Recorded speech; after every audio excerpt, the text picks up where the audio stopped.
Hello students, welcome to my YouTube channel study survey. तो आज हम लोग द बटर थिफ कहानी पढ़ेंगे और जो आपको ट्रांसलेशन होमवर्क में दिया गया था उसका मिलान आप लोग वीडियो के अंत में कर लेंगे और मुझे कमेंट करके बताएंगे कि आपका कितना ज़्यादा से ज़्यादा ट्रांसलेशन सही होता है और आपका प्रदर्शन कैसा चल रहा है। ठीक है, अगर कोई आपको दिक्कत आ रही है तो मुझे कमेंट बॉक्स में मैसेज करेंगे तो उसके लिए वीडियो बना दिया जाएगा। तो चलिए अब हम लोग इसको स्टार्ट करते हैं। तो इस कहानी का नाम है द बटर थिफ। तो द का कोई हिंदी अर्थ नहीं होता है, ठीक है, लेकिन द का प्रयोग किसी खास व्यक्ति, वस्तु या पूरी जाति के लिए होता है, या कोई व्यक्ति या वस्तु दुनिया में एक हो तो उसके लिए होता है, और भी द का प्रयोग है। तो इसका कोई हिंदी अर्थ नहीं होता है, इस पर हम लोग ध्यान नहीं देंगे। बटर थिफ, बटर का मतलब माखन और थिफ का मतलब चोर। तो माखन चोर इस कहानी का नाम है। और जैसा कि आप जानते हैं, माखन चोर जो कहा जाता था कृष्णा जी को कहा जाता था, और यह है उनकी यशोदा मैया जो इनका कान पकड़कर खींच रहे हैं और बाद में उन्हें खूब दुलार करेंगे। ठीक है, तो चलिए अब कहानी को ओर हम लोग बढ़ते हैं। तो कहानी का स्टार्ट यहाँ से हो रहा है कि village women to Yashoda. Village का मतलब गांव, वुमेन मतलब औरतें, है ना। अर्थात यहाँ मतलब क्या निकल रहा है, गांव की औरतें या ग्रामीण औरतें टू यशोदा। टू का मतलब के यहाँ या की ओर, यशोदा मतलब यशोदा के यहाँ। यहाँ पर इसका मतलब क्या हुआ, पूरा हिंदी अर्थ कि गांव की औरतें यशोदा माँ से कहती है कि Yashoda, your son has become a butter thief. तो योर का मतलब तुम्हारा, और सन का मतलब बेटा, और बिकम का मतलब होना, बटर का मतलब माखन, थिफ का मतलब चोर। तो तुम्हारा बेटा एक माखन चोर बन गया है। ठीक है, यहाँ बिकम का मतलब बन गया। तो तुम्हारा बेटा एक माखन चोर बन गया है। We can not leave the milk and butter at home and go out to work in fear of your son Krishna. तो देखिए, ये बहुत बड़ा वाक्य है, तो इसको हम थोड़े थोड़े वाक्य में, मतलब छोटा छोटा वाक्य में तोड़ेंगे और उसका हिंदी करेंगे, फिर उसको जोड़कर एक बड़ा वाक्य बना देंगे। तो वी कैन नॉट लीव, तो लीव का मतलब छोड़ना है, कैन नॉट का मतलब नहीं सकते हैं, हम लोग छोड़ नहीं सकते हैं, है ना। The milk and butter, milk मतलब दूध और बटर मतलब मक्खन, हम लोग दूध और मक्खन नहीं छोड़ सकते हैं। एट होम मतलब घर पर, तो यहाँ से यहाँ तक का हिंदी कि हम लोग घर पर दूध और मक्खन नहीं छोड़ सकते हैं। एंड, और देखिए यहाँ पर जो और लगा हुआ है ये वी कैन नॉट के साथ इस वाक्य को जोड़ रहा है, तो हो जाएगा we can not go out to work, है ना। तो आप उसको जोड़कर हिंदी कीजिएगा। तो गो आउट का मतलब होता है बाहर निकलना, टू वर्क, है ना, मतलब काम करने के लिए।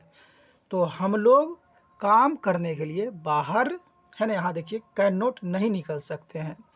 इन फियर ऑफ मतलब क्या, फियर का मतलब डर, के डर से है। योर सन तुम्हारे बेटे कृष्णा, मतलब क्या हुआ पूरा हिंदी कि हम लोग दूध और मक्खन घर पर छोड़ नहीं सकते हैं, और तुम्हारे बेटे कृष्णा के डर से बाहर काम करने के लिए नहीं जा सकते हैं। ठीक है, तो उसके बाद हम लोग आते हैं Yashoda to Krishna holding him by the ear. Yashoda to Krishna मतलब यशोदा मैया जो है कृष्णा से कहती हैं, holding him by the year.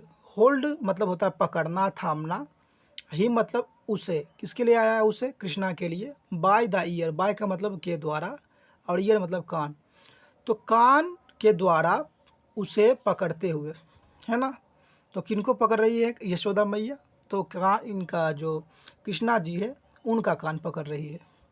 Did you steel butter, तो डिड यू स्टील बटर मतलब क्या होता है, तो देखिए जब भी कोई हेल्पिंग वर्ब डिड रहे या इज रहे या आर वो आगे आता है तो उसका मतलब क्या, और स्टील का मतलब चुराना, बटर का मतलब मक्खन। क्या तुमने माखन चुराया है? उसके बाद कृष्णा टू यशोदा, कृष्णा यशोदा मैया से कहती हैं, नो मदर, नहीं मैया, I have not stolen butter, है ना, मैंने, स्टोलन का मतलब चुराना, बटर मतलब माखन, तो मैंने माखन नहीं चुराया है। I have no time to steal और ईट बटर, है ना, स्टील का मतलब चुराना और बटर का मतलब माखन। तो मेरे पास, आई हैव का मतलब पास, मेरे पास, है ना, माखन चुराने या, और का मतलब या, खाने के लिए समय नहीं है। ऐसा कौन कहता है? तो कृष्णा जी।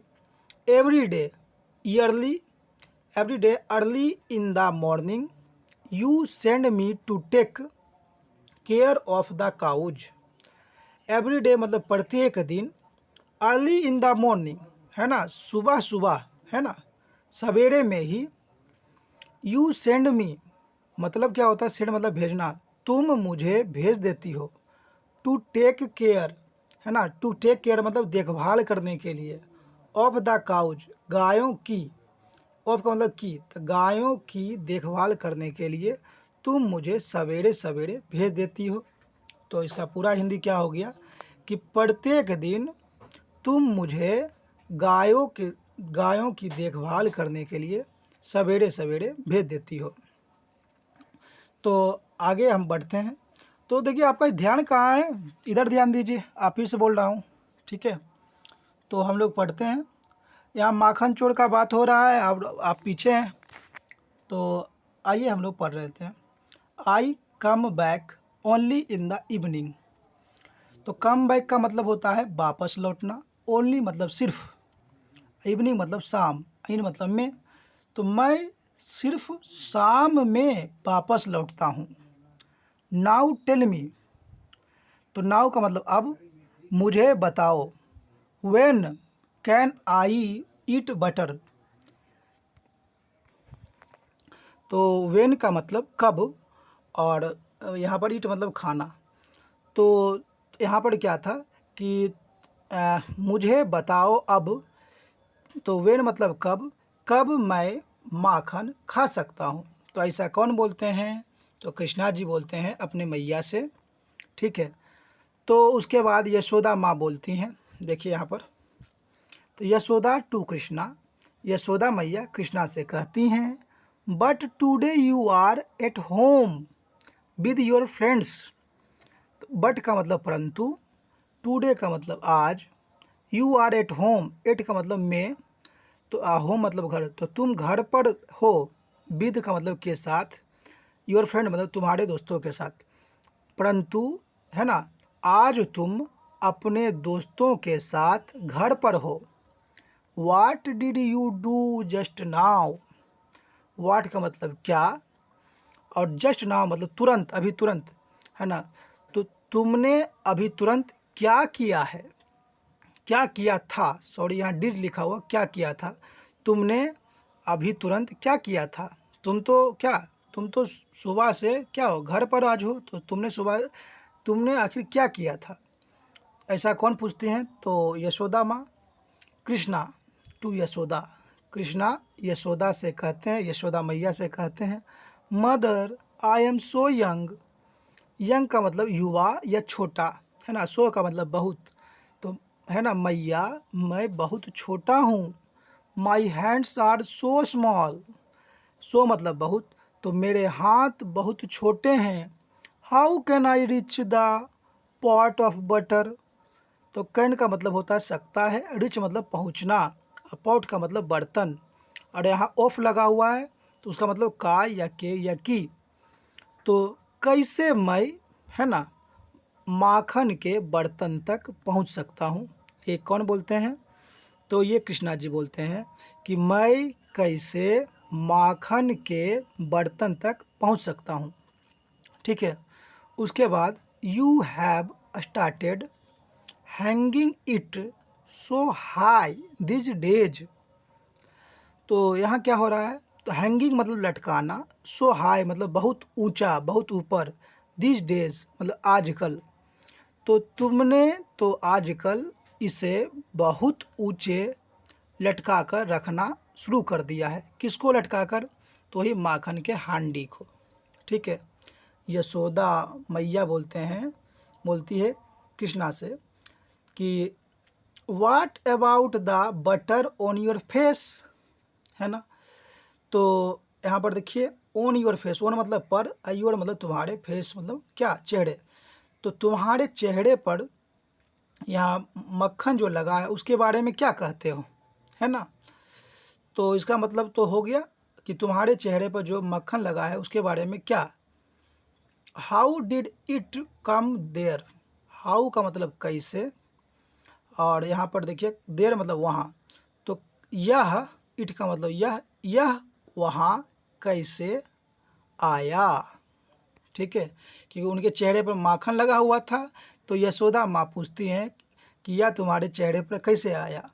कृष्णा टू यशोदा, कृष्णा यशोदा माँ से कहते हैं, ओह आह मदर मैया, my friends are very naughty, naughty मतलब नटखट, मेरे दोस्त बहुत नटखट हैं। They have put it on my face, मतलब क्या हुआ? पुट मतलब रखना या लगाना, अब ऑन मतलब पर। उन लोगों ने, दे मतलब उन लोगों या वे लोग, तो उन लोगों ने मेरे चेहरे पर इसे लगा दिया। क्या चीज़ लगा दिया? तो माखन। सो दैट ताकि, यू स्कॉल्ड मी, स्कॉल्ड का मतलब डांटना, ताकि तुम मुझे डांट दो। ठीक है, ताकि तुम मुझे डांट दो, इसलिए मेरे दोस्तों ने क्या किया? मेरे चेहरे पर माखन लगा दिया। उसके बाद Yashoda laughs and hugs Krishna lovingly. तो लाफ का मतलब हंसना, तो यशोदा मैया हंसती है, और एंड का मतलब और, हग्स कृष्णा लविंगली, और यशोदा मैया गले लगा लेती है कृष्णा जी को, लविंगली मतलब बहुत प्यार से। तो ये दो, यशोदा मैया हंसती है और बड़े प्यार से कृष्णा जी को गले लगा लेती है। ठीक है, तो इस प्रकार जो यह आपकी स्टोरी है वह समाप्त होती है, और उसके बाद हम लोग ट्रांसलेशन सीखेंगे। ठीक है, तो ट्रांसलेशन कुछ इस तरह से है। यहाँ आज सक्ता वाला जो है स्ट्रक्चर उसको उठाया गया है। तो सक्ता, सकता रहे या सकती रहे, या ये सकते हैं, ऐसा कुछ रहे। तो सकता हूँ या सकती हूँ या सकते हैं का जो इंग्लिश मीनिंग होता है वो कैन होता है, या आपकी क्षमता को दर्शाता है। ठीक है, तो मैं दौड़ सकता हूँ, तो मैं का आई, है ना। सकना या सकता हूँ का कैन, और रन, तो आई कैन रन। हम लोग खा सकते हैं, हम लोग गा सकते हैं, तो वी कैन सिंग। वे बैठ सकते हैं, तो दे कैन सिट। इस तरह से आप लोग इसे क्या कर लीजिएगा? बना लीजिएगा। ठीक है, और उसके बाद जो है अगला टाइप है वह इस तरह से है। ऊपर में सकता है, सकती हूँ, ये सब था। यहाँ सकता था है, या सकी है, या सका रहेगा। जो जब भी वाक्य के अंत में, क्रिया के अंत में सकता था, सकती थी, या सका या सकी रहे, तो उसका इंग्लिश मीनिंग होता है कुड। ठीक है, कुड। तो वह मैच जीत सकता था, तो वह का ही, सकता था का कुड, तो he could win the match. ठीक है, हम लोग गाड़ी खरीद सकते थे, तो we could bought the car. ठीक है, तो इस तरह से आप क्या कीजिएगा? बना लीजिएगा। ठीक है, और उसके बाद कुछ जो है इम्पोर्टेंट मीनिंग है, तो इसको आप लोग नोट कर लीजिएगा। ठीक है, और यहाँ पर देखिए ये सारा जो था ये आपका ट्रांसलेशन है, तो आप उसे आराम से मिलाते जाइएगा। तो इसका जो कुछ इम्पोर्टेंट मीनिंग है वो कुछ इस तरह से है।